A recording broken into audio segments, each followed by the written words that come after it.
while the tragedy of Gaza will continue, the children will continue to die. This Israel's self-destruct. Retired Israeli prime ministers are saying this. Retired Israeli generals are saying this. This is worse than that. This is a huge scandal. And so this is a completely different reality. It doesn't matter what the Zionists think they want. The world has changed. It's a completely different world today than it was when Donald Trump was president before. He's not asking them to make policy. He's asking them to implement policy. Well, we already know what the risks are because this is the second time we've gone through this scenario. The first time, of course, was in September when Joe Biden was ready to issue such authorization on September 13th. On September 12th, the Russian President Vladimir Putin made it clear that if this were done, this would be interpreted by Russia as an act of war and would be responded in kind. On September 13th, the day Biden was going to sign off on this, he had a White House meeting with Keir Starmer, the British Prime Minister. The Russian ambassador to the United Nations reiterated that if he signed that document, a declaration of war would have been signed. And this was backed up by the Russian ambassador to the United States, Anatoly Antonov, who spoke to several officials, former government officials, who called him at the behest of the Biden administration to find out were the Russians serious. Anatoly Antonov said not only were the Russians serious, but that when this went nuclear, notice what I said, when this went nuclear, the United States would be involved. So he said there will be a nuclear war and America will be part of it. It won't be limited to Europe. Biden wisely backed down. So we know exactly what's going to happen. The Russians have not changed their posture whatsoever. If Ukraine, let me make it as clear as possible. If Ukraine uses an ATACMS missile to strike a target inside Russia, that is in Kursk Oblast, Russia will say that that's an attack by the United States and will treat it accordingly. It will be a state of war between the United States and Russia. And from what I understand, I've been in contact with sources in Moscow. First of all, let me just say that the Russians aren't panicked. What the Russians are saying is that the decisions have already been made. Anybody who's looking for a convoy of vehicles running to the Kremlin to decide, the decision has been made. It is automatic. The moment the ATACMS is used, Russia will respond, and the response will be catastrophic for Ukraine and devastating for NATO and the United States. When I say catastrophic, Kiev will be destroyed. It won't be a nuclear weapon, but I've been told what the weapon probably will be, and it'll be a gigantic thermobaric bomb that will level downtown Kiev, killing everybody there. Russia will take Kiev off the map. And if I know this, the CIA knows this, Biden knows this, Zelensky knows this. The thing is, they think Russia's bluffing. They think Russia will do it. It's not a gamble I'm willing to take because it's not just gambling away the lives, millions of lives in Kiev, but it's gambling away all of humanity. If the West is wrong and Russia's not bluffing, there will be a war, and that war will be nuclear, and we will all die. Goes in is developed by a special Department of Defense activity in Europe that does targeting for guidance systems like this. It's done by American-only analysts, geospatial analysts. It is communicated from this site to a downlink station in Ukraine, manned by the United States. This is classified communication, so it's using National Security Agency cryptology, which means that only Americans can touch it. Ukrainians cannot touch it. The data is downloaded there, and then to load it up on the ATACMS, again, it is a link that involves cryptology. Only Americans can do it. So the mission is planned by the United States. The data is loaded into the missile, and when the button is fired to fire it, the Russians will say fired by the United States against Russia, an act of war. The ones doing the targeting, correct. Who's on the ground in Ukraine? These could be contractors, but it has to be a United States citizen working for the United States government, either as an active duty military personnel or some sort of Department of Defense contractor who is cleared to handle the cryptological material involved. I think the ATACMS has already been used by the Ukrainians against targets in the Donbass. So let's be clear. The ATACMS is not a game changer. This isn't going to change anything. the Russians could easily absorb these attacks and Washington. But Russia is making the point that if these are used against Russia, this isn't Ukraine. They say Ukraine's already used it against us. We don't care. But if you use it against Russia, that's America attacking Russia, and that we cannot tolerate. And that's why they're doing this. But the ATACMS missile has already been used. There's already Americans on the ground. I think what Biden has signed off on is to deal with equipment and to deal with F-16s and things of that nature, where right now the maintenance is done outside of Ukraine. This is to get the maintenance in, because if you don't get the maintenance on the ground in Ukraine, the logistics and the support, combat service support for the Ukrainian army falls apart, because the second something breaks, it has to leave Ukraine. It has to be repaired and brought back. That takes forever. The Biden administration is running out of time. They have until January 20th to get some sort of result in Ukraine, and so they're going to jam these guys in there so that the turnaround time for maintaining equipment is it's much. They're trying to create conditions that make it impossible for Donald Trump to move rapidly to disengage in Ukraine. The goal here is right now the Ukrainian incursion into Kursk, which is Russian territory. Remember, the Kursk incursion was planned and directed by the United States. It literally was an invasion by the United States of Russia using Ukrainian proxy forces and American mercenaries and Russian defectors and things of that nature. CIA was involved, the Department of Defense was involved, NATO was involved, using brand new NATO communications equipment, using American tactics. They went in there, and the goal was to seize a lot of territory and then use it to trade off at the negotiating table. Russia stopped the incursion, and now Russia is in the process of evicting the Ukrainians. If the Ukrainians are out of Kursk by January 20th, they've lost a huge negotiating chip when it comes to a Trump administration. And so the goal here is to enable Ukraine to use ATACMS missile only in Kursk, only against the Russians that are in the process of evicting Ukrainians, in an effort to forestall a Russian. Not that they want to, but their doctrine is this, and this is where the Russians have tried to educate the United States. Vladimir Putin has said, it's one thing to have Ukrainian drones come into Russia. It's one thing to have Ukrainian missiles come into Russia. But when there is a mass attack on Russia, which uses Ukrainian systems and British systems, French systems, and American systems that can only be used if British, French, and Americans are involved, we have to assume that this is a coordinated effort by Ukraine and NATO to launch a decapitation strike, and we have to act accordingly. So when we see an attack of this nature coming in, we will respond. And our doctrine says that when you launch a major conventional military attack against Russia, we will respond with nuclear weapons.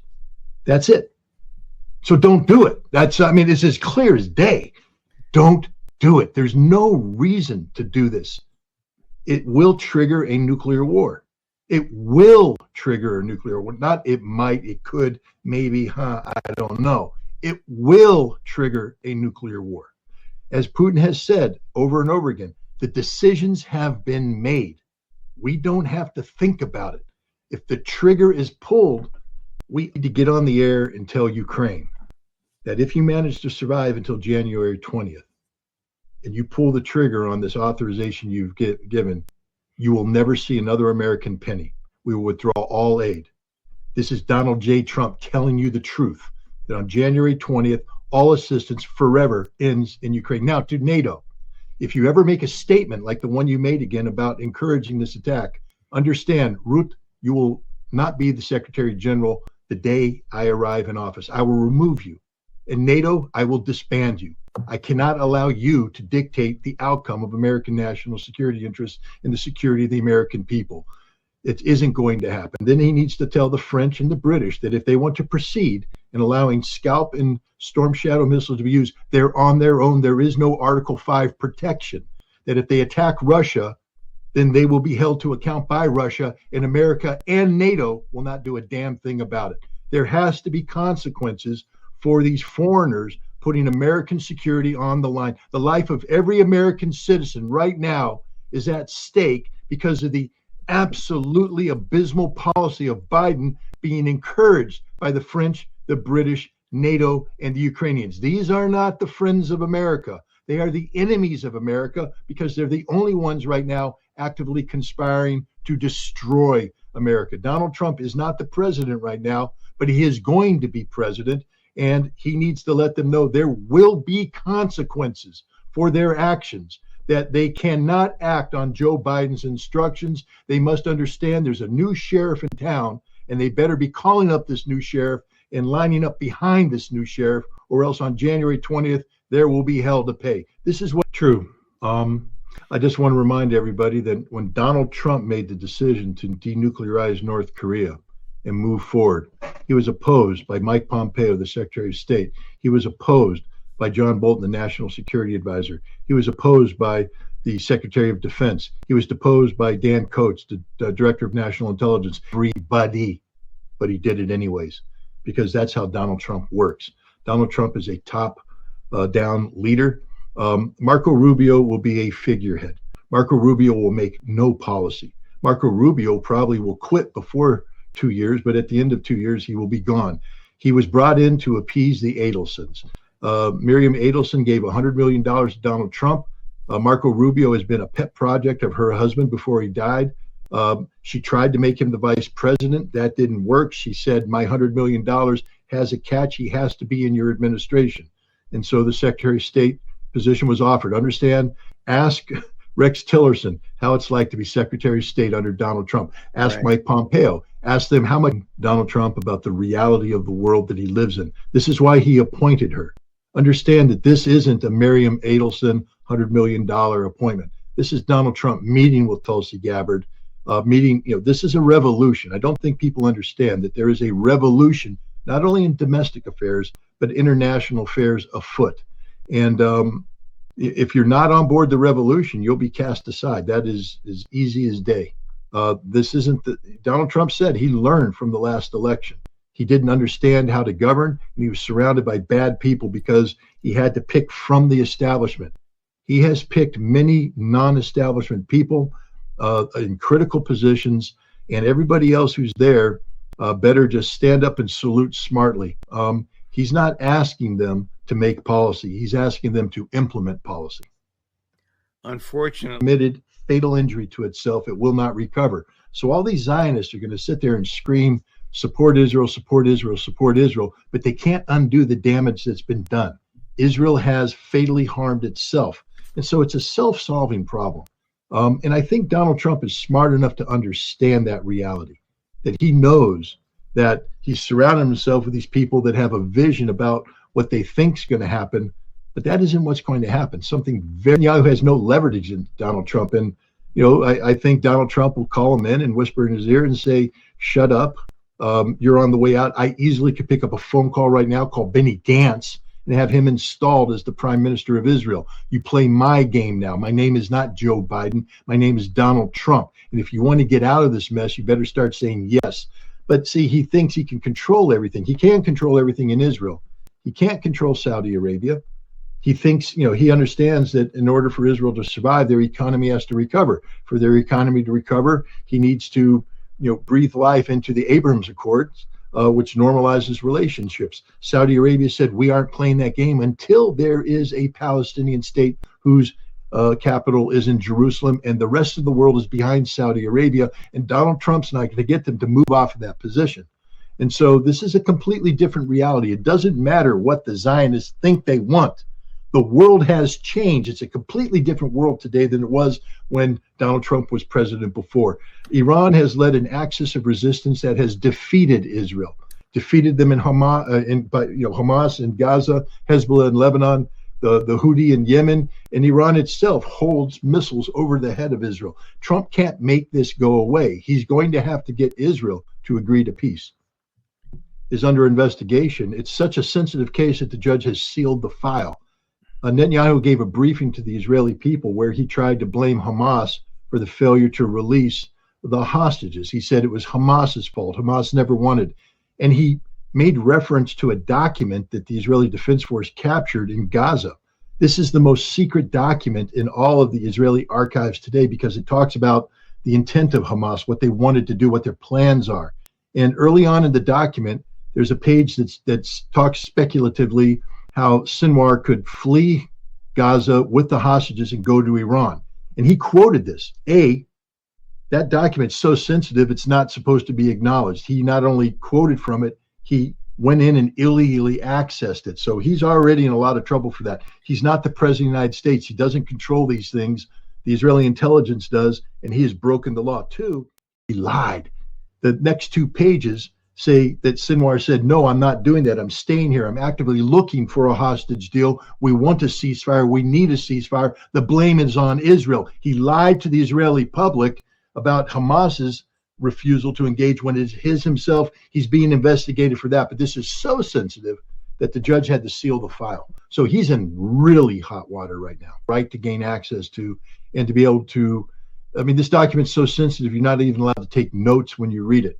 And he apparently copied it and brought, I mean, it is not a good thing. If you remember when Sandy Berger went to the National Archives to clean up some things about the Clinton administration, he tried to pull out documents and stuff them in his underwear and got caught.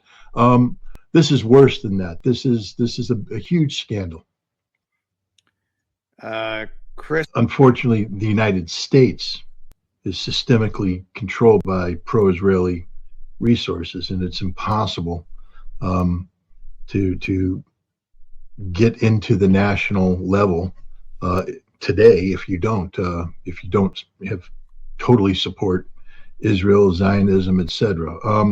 But as I said, I used to lose sleep over this. I don't now, because while the tragedy of Gaza will continue, the children will continue to die, the people will continue to be butchered by the Israelis, the clock will run out. Israel will not be able to sustain this, not because the United States is going to stop them, not because the world's going to stop them, because Israel is self-destructing. Again, for all the people out there thinking I'm smoking dope or snorting something, it's not just me that says this. Retired Israeli prime ministers are saying this.